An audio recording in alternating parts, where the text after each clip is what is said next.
Hello, it's Patrick Christys here from GB News. I would just like to add my voice to the campaign for hospices and to get hospices properly funded.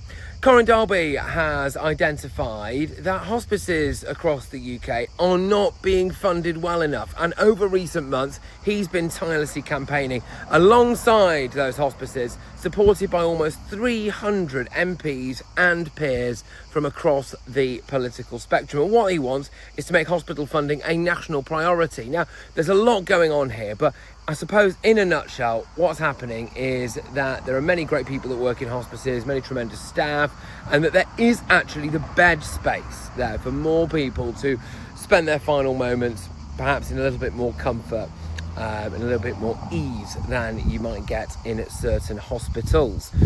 Unfortunately, though, because they are not properly funded and because they don't appear to be properly staffed at the moment, that means that those beds are empty, and that means that more people than need to are dying on hospital wards, potentially not in private situations, and dare I say it as well, potentially even hospital corridors. Actually, and look, this is a real shame, because hospices do tremendous work for people in their most vulnerable state.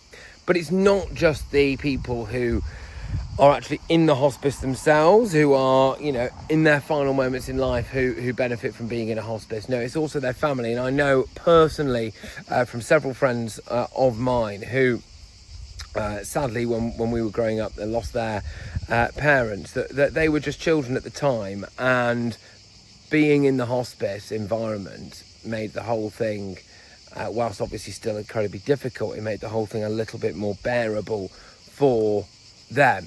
So it's not just for the people who are in their final moments, it's also for their families as well. Very often there's a bit more space, there's a bit more privacy, quite often there's little garden areas for relatives, etc, and it just makes the whole devastating experience just that little bit better. So look, it really should be a national issue, and I would urge the incoming Prime Minister, please make hospice funding a national priority, because every hospice matters.